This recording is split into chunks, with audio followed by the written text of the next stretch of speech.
Visiems labas, draugai, pažįstami, nepažįstami. Kas dar nežino, nusipirkau sklypą kaime, toli. Didelis sklypas, kuriam planuoju ūkininkauti. Įsivaizduoju, kad mano ūkis bus mėsos ūkis pagrinde. Paukštiena, aviena, kiauliena, kol kas nežinau.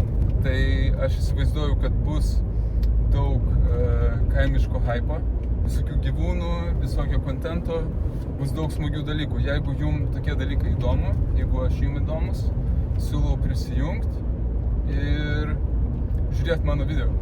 O sklypas, trumpai apie sklypą ir kitas kadras jau bus rodysiu viską.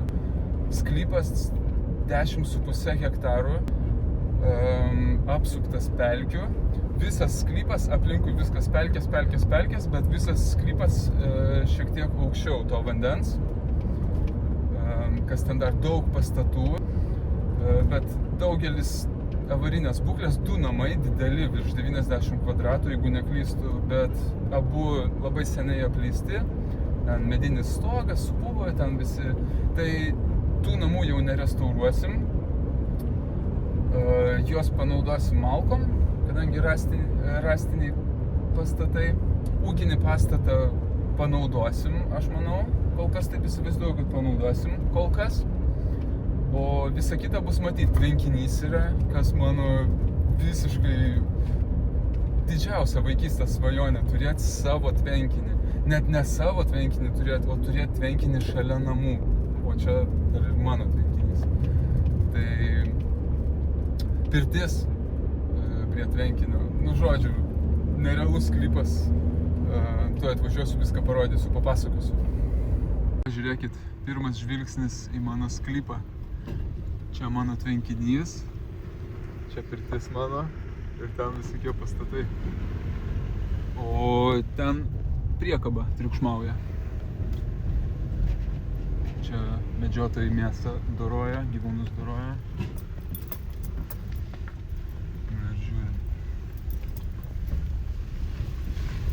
Malkinė didžiulė, kurią jau naudoju. O priparkuosim mes... Aha, ten sofas reikės išimdėti iš priekabos, tai arčiau šito ūkinio pastato. Pažiūrėkit. Wow. Ir čia va tas visas laukas apvalus. Ai, tiesa, įdėsiu nuotrauką dabar. Aš aišku dar editinti nemoku, tokių dalykų nemoku, bet pabandysiu įdėti dabar nuotrauką, kaip sklypas atrodo iš viršaus, kad įsivaizduotumėt. Čia vat yra ta apvali dalis, o čia yra visi šitie pastatai. Ir aišku, pradėsiu sklypą aprodyti nuo tvenkinio, kadangi aš esu žvejys, tai man čia įdomiausia dalis. Beje, kas žvejai, tai aš manau bus smagus jums kanalas, todėl kad planuoju kelti daug žvejybos, visokių žuvų eksperimentų ir visokių panašių dalykų. Gerai, čia yra pirtis mano. Jūs pažiūrėkite šitą grožį. Čia mano kadagys. Čia iš praeitų metų palapinė, meškerės. Aišku, ne super čia gražiai palikau, bet tokios aplinkybės buvo, kad reikėjo paskubėti. O čia mano pirtis. Įsivaizduojate, aš savo pirtį turiu. Tik aš nelabai suprantu, kas čia prinešiojo tokią krūvą žemių. Vat mano pirtis, tokia pirties priengis, ar kas čia? Čia tokia kaip palėpė daiktus pasidėti. Mano žvejybos dalykai. Kas čia?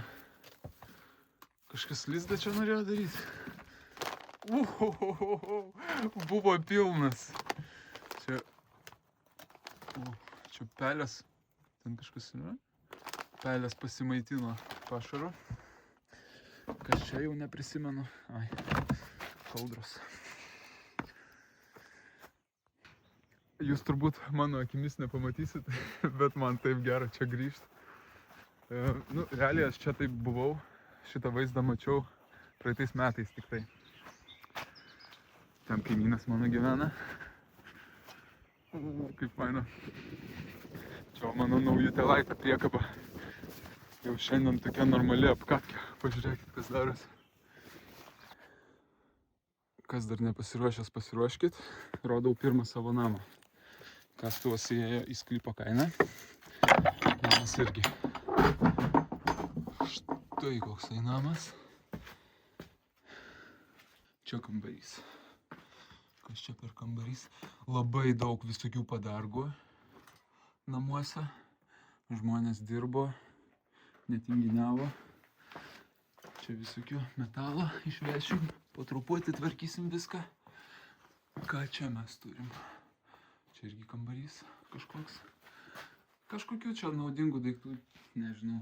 Nu, gal kažką panaudosim, bet manau pagrindė viskas. Kas iš medžio degs, kas iš šiukšlių keliaus į šiukšlyną. O ir čia spastai kažkokie. O, kaip matot, stogas medinis, tai viskas išpūvo. Gerai, dabar papasakosiu apie šitą kambarį, kas čia per krūva tokia. Praeitais metais aš galvojau, kad man reikia lentų. Ir lentas radau ten, palėpė jos buvo. Išėmiau visas tas lentas, pasirodė, kad man jos nereikalingos, bet ant lentų buvo pjuvenos. Ir to laiko aš galvojau tik apie save, o ne apie ateities save. Tai viską čia verčiau tiesiog. Tai reikės šitą viską antrą kartą su šupeliu išmetinėti, turbūt, manau, pro langą. Nors galėjau tada iš karto pro langą išmetinėti ir būčiau sutaupęs darbą. Šitą spintą, man jinai visai patinka. Aš ją gal, aišku, pažiūrėsiu, pabandysiu parestauruoti gal. Lova irgi. Nežinau, neskubu išmesti tokių dalykų.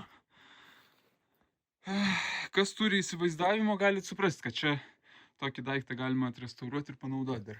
Nors vaizdelis tai nekoks gali pasirodyti. Nu gerai, varom antrą namą žiūrėti. Vat antras mano namas. Kaip sakiau, pažiūrėkit, visokių padargų, visokių dalykėlių, visokio haipo čia. Gal šitą visai nieko. Va, čia ir arkliai buvo, ir batus čia siuvo, ir nežinau, ką čia darė. Ką jie čia darė, kas čia. Nežinau, kas čia, bet gal sportavo. Taip, kambarys. Šitas kambarys yra avarinės būklės, kaip matot, gali įvirsti.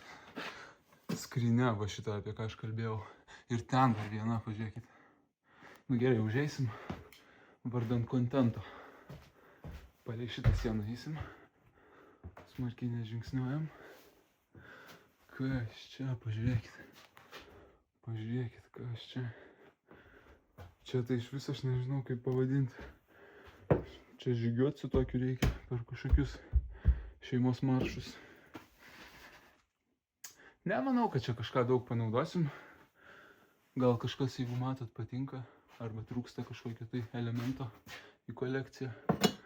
Kreipkitės. O, šitas perlinis. Gerai, kas skrinioja. Wow! Išsigandau. Nieko skrinioja. Kas čia pelėsiai? Ne, čia tapeta. Dekupažas. Nu, tų laikų. Ir čia, pažiūrėkit, tęsiasi. Padargai. Kažkokie tai įrankiai.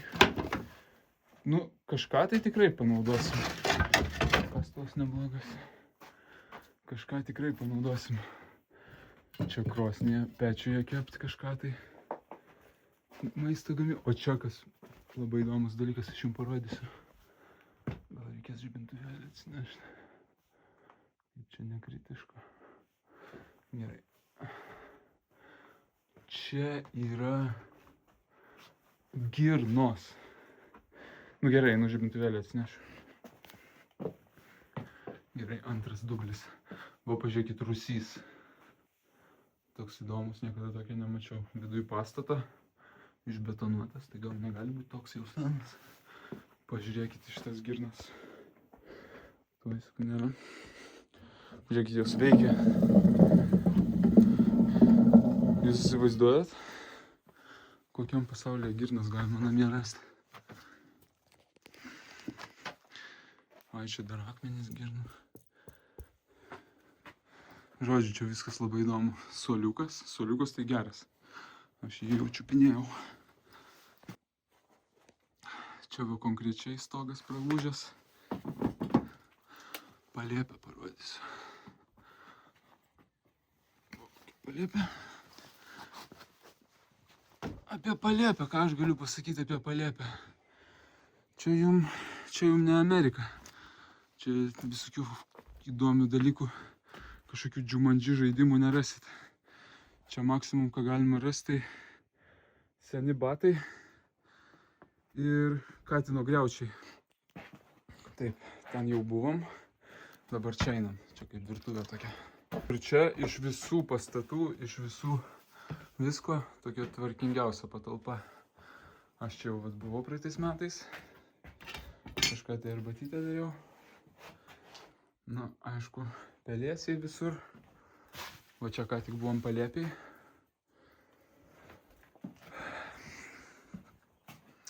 Nu ir ką, ūkinį pastatą dabar parodysiu. Vanduo yra šulinį, geras. Taip, ūkinis pastatas. Nu, čia va toks va dalykas, tokia va situacija, bet pats pastatas geros būklės. Nu, ta prasme. Nu, okei. Patyliu.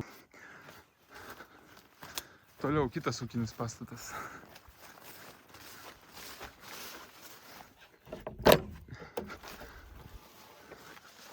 Čia tai tikrai geros būklės, viską apčiupinėjau, visi rąstai gyvi, sveiki.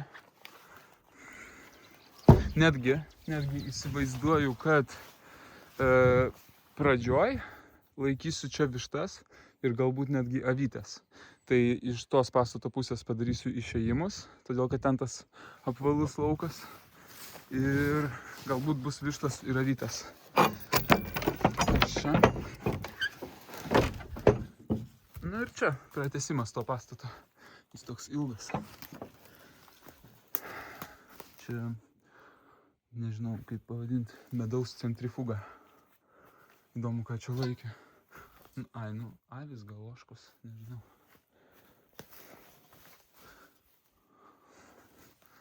Ir Palėpė gyva, šito pastato viskas labai gražu. Čia yra mano malkinė, didžiulė. Labai džiaugiuosi, kad jinai čia yra, irgi visai gyva. Tik tai šituos jie ant žemės padėjo, tai jie supuvo, nežinau, reikės atkreipti dėmesį, pažiūrėti. Malkų, pažiūrėkit, kiek man paliko pardavėjas. O, čia yra haipas. Čia yra mano namelis, kurį aš jau pradėjau statyti. Karkasinis namelis iš medienos. Ten yra jo pagrindas surinktas jau. Ir pats namelis, karkasas jo jau surinktas ir išardytas ir atvežtas čia. Tai reikės jį surinkti kaip Lego. Atvažiavau čia, iš karto pradėjau lakstyti, filmuoti, priekabą sukinėtis čia su tom sofom. Ir dabar vat sustojau, atsisėdau, pažiūrėjau, kaip čia gera iš tikrųjų. Žiūriu aplinkui šitos pievos, medžiai. Įsivaizduojat, čia visos pienės šitos, visos mano. Medžiai va šitie, eglutės kokios gražios.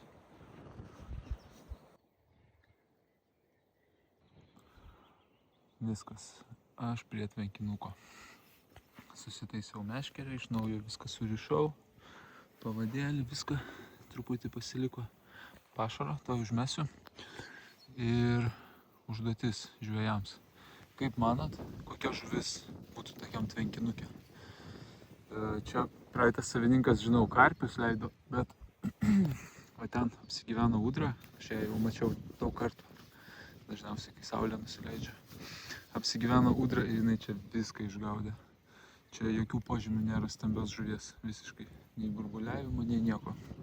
Bet yra daug smulkios žuvies, vieno tipo, kas atspės. Aš specialiai nesakysiu, kol nepagausiu. Pasėdėjau, pažiūrėjau į plūdę, nejudančią 15 minučių. Anksti turbūt, arba anksti dienoj, arba anksti metuose.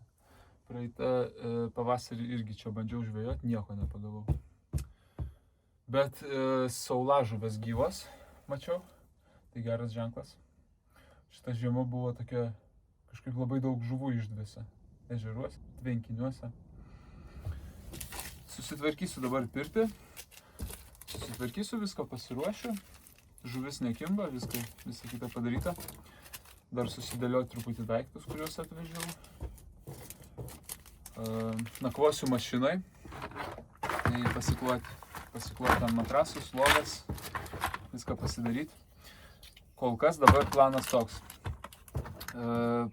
Susitvarkau daiktus, aplinką, pirtį. Pradedu kūrenti pirtį. Kai pirtis baigia kūrentis, aš viską išgriebiu iš ten, kad gaisro nebūtų. Ir varau prie ežero, patestuoti ežeriuką, ar ten neužduso žuvis. Ir tada grįžtu, greitai į pirtelę, nusiprausiu. Lovai jau matrasai viskas paklota. Valgau greitai ir varau ilsėtis.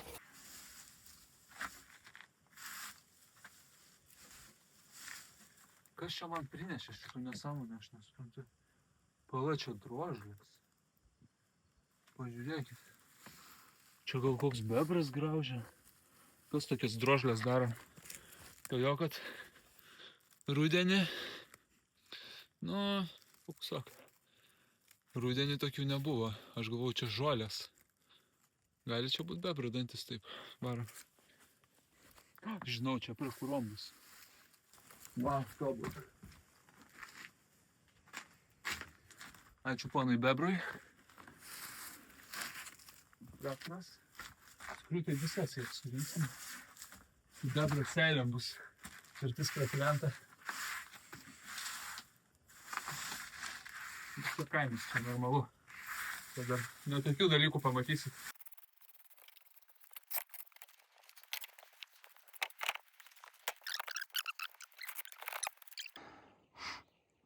Norit bairį.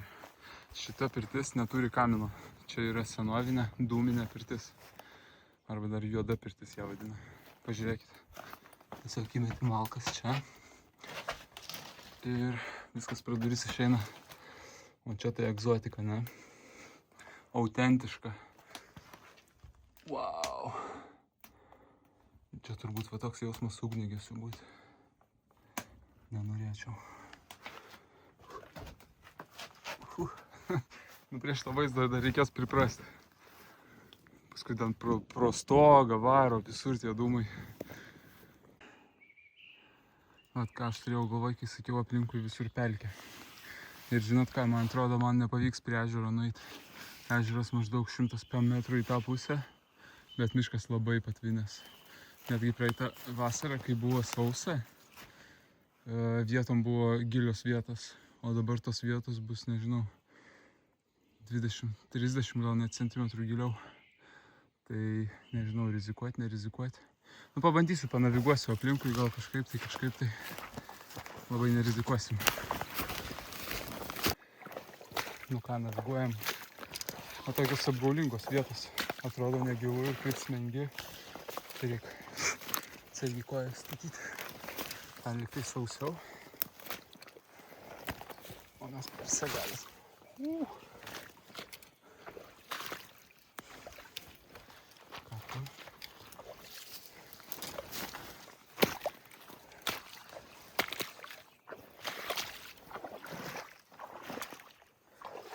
Koks bebras už kojas stvers.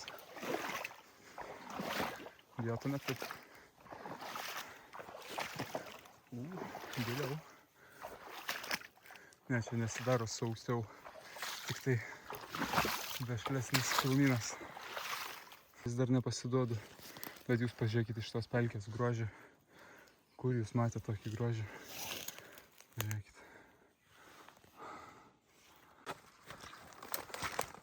Nuvažiuokit, aš matau ežerą, bet priėjimą nerandu. Čia taip supainioju tą pelkę. Čia kelio, įsiminti kelio neįmanoma. Čia su Google Maps'u kryptį žiūriu ir einu. Apsuka taip, kad neįsivaizduoju. O čia kažkoks gyvūnų takelis. Man atrodo, ten buvo tas krantas. O gal atgal. Ne tiek daug laiko turiu, todėl kad temsta. Jeigu aš čia pasiliksiu, kai sutems, tai gali bus, kad visam laiką pasiliksiu. Upelis. Kas netikėt. Demonstruoju, kad upelis. Ir jis labai gilus. Ta prasme, dumblo ten daug. Tai dabar reikės ieškoti, kaip perlipti. Rizikuotumėt? Aš tai nerizikuosiu, manau. Atėjau prieš tą ežerą. Čia yra toks ežeras, kur po apačia vanduo. Nežinau, kaip vadinasi, neprisimenu. Nu ką, bandom greitai, nes laiko iš vis nėra. Geros naujienos. Neužduso žuvytės. Tik užmečiau, pažiūrėkit, ant slieko kokią gražią raudę pagavau. Nerealiai. Tuoj dar ešeriuką noriu pagauti.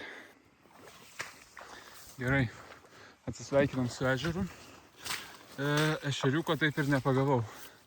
Bet raudžių daug, kokias 5 gal pagavau per porą minučių. Nu, kiekvienas užmetimas praktiškai.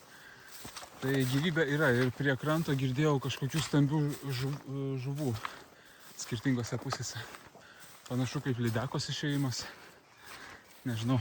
Bet dabar tikrai nėra laiko. Spiningo net užmetęs nebuvau. Todėl, kad temsta pabiškai. iPhone'as čia šviesina, patys žinot. Vat kokią aš vietą radau. Peršokti. Nuo čia.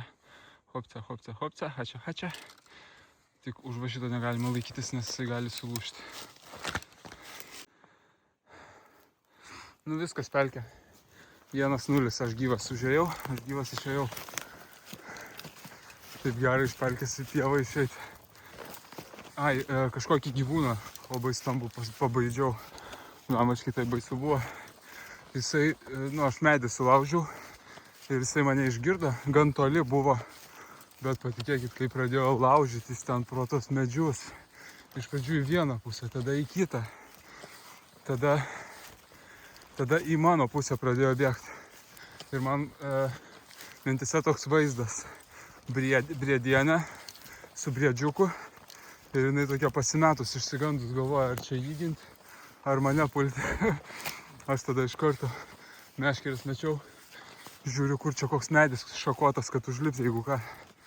Bet pasibaidė. Pirmyn atgal pavažinėjo, pabėgiojo ir pabėgo. Pafilmuosiu truputį saulėlydį. Čia mano saulėlydis šitas. Į mano žemę nusileidžiu, vadinasi mano. Kas ten per gyvūnas?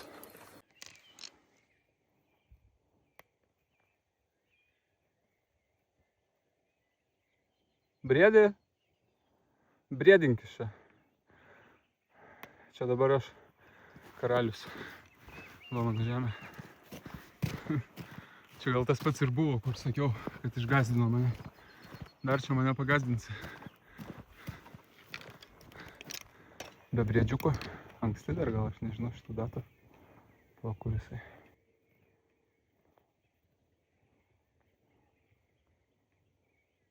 Nu, ko tu žiūri? Ei, kur ėjai? Žiūrėsi čia mane. Gerai, nu namo. Pirtį prasikūrensim. Tiksliau jau prakūrentą išsipraust. Pavalgyt ir galima miegoti į lovą. Žiūrėkit, mano apartamentai.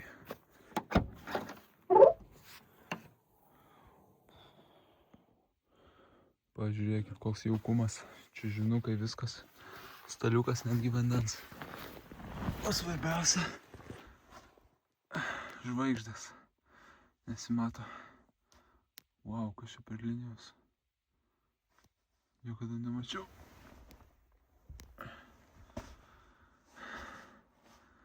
Realiai matosi žvaigždės, o per video nesimato. Bet žiauriai jauku. Pažiūrėkit. Nerealiai. Aš esu 1,9 m. Į paskutinį kartą matavausi ir telpu puikiausiai.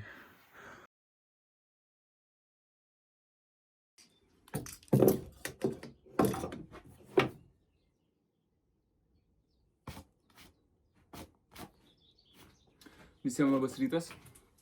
Gaminausi pusryčius. Ir dujos mano į pabaigą eina, žiūriu. Galvojus, pavyks man arbatos išsiplikyti ar ne. Ir tada atėjo mintis, kad reikėtų dujų balioną nupirkti. tą didelį tokį jau. Nes, nu, nesąmonė, nepripirkinėsi čia šitų mažiukų. Ir tada pradėjau galvoti, kur aš jį pastatysiu. Nu, ta prasme, kažkokio lauke reikia kažkur tai gaminti. Nesąmonė, lauke vėjas, lietus. Ir prisiminiau, kad aš turiu viralinę. Ir aš galvoju, nueisiu, aš pažiūrėsiu tą viralinę. Aš kaip ir jau ją žiūrėjau, bet neįsidėmėjau. Ir jum net filmavau vakar. Ir pasižiūrėkit į mano viralinę. Va toksai pastatukas.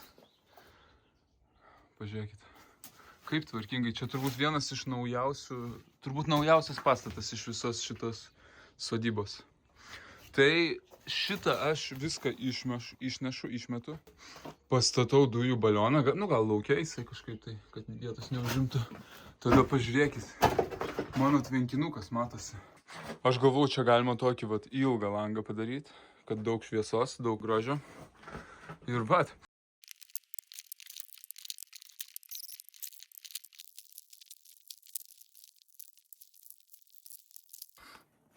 Visai užmiršau, koks smagumas yra plytas nešioti. Aš jau po prakaitų visas, o čia šita krūva toks jausmas visiškai nesumažėjo. Pasidarė dvi tokios pačios, kokios buvo. Nežiūrėsim, kažkokia mistika ar tiesiog fizinė forma prastesnė. Nieko, sustiprėsim. Einu veidą nusipraust nuo prakaitų, pailsėti truputį.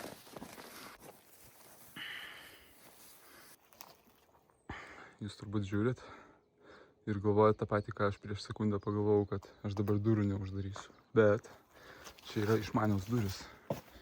Pažiūrėkit. Tokia šikoja.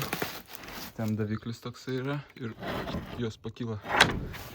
Pakyla, nusiima ir užsideda.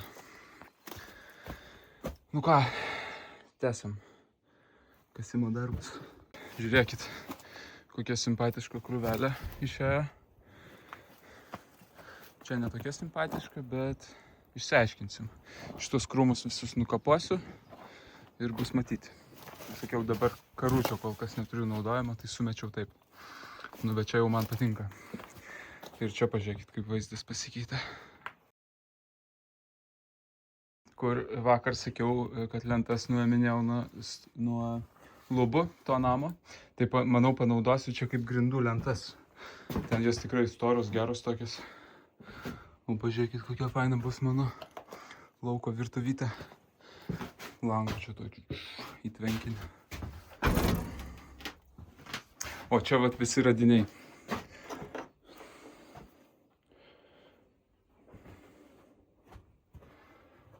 Ir gelda jau matyt. Bet man įdomiausia, kas čia tokio. Kas čia tokio. Šitas nekiauras, šitas kiauras. Čia tai molis. Ai, nu jie abu iš molio. Kriauklytė tokia. Iš kur čia ta kriauklytė?